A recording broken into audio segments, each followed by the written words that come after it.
Antihistamines వాడచ్చా?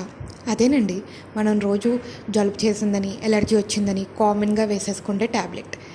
Actually మనం రోజు వాతావరణంలో పీల్చుకుంటే గాలిలో ఎన్నో రకాల పొల్యూషన్, ఎలర్జెన్స్, డస్ట్ అవన్నీ ఉంటాయి. వాటన్నిటిని మన నోస్ అనేది ఫిల్టర్ చేసి మన ఊపిరితిత్తుల్లోకి వెళ్ళనీయకుండా చేస్తుంటుంది.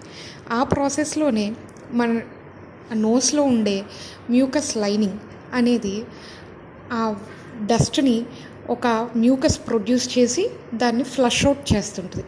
ఇలా చేయడానికి త్వరపడేదే హిస్టమైన్ అనే ఎంజైమ్.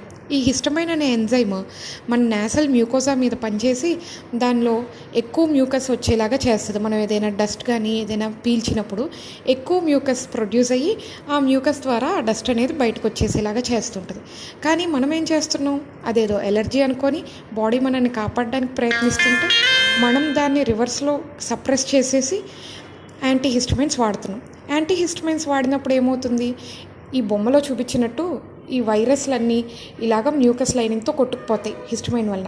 కానీ యాంటీహిస్టమైన్తో ఆ హిస్టమైన్ ప్రొడ్యూస్ అవ్వకుండా దాని రిసెప్టార్స్ని మనం బ్లాక్ చేసి మన సెల్స్ నుంచి ప్రొడ్యూస్ అయ్యే ఆ హిస్టమైన్ అనే ఎంజైమ్ని మనం బ్లాక్ చేసి రానియకుండా చేసి దానివలన ఎక్కువ మ్యూకస్ అనేది ప్రొడ్యూస్ అవ్వక తీసుకున్న డస్ట్ అంతా లేదా పోలన్ ఏదైనా పొల్యూషన్ ఏదైతే ఉంటుందో మన చుట్టూ ఉన్న అట్మాస్ఫియర్లో దాన్ని మొత్తాన్ని మన ఊపిరితిత్తుల్లోకి పంపించేస్తున్నాం.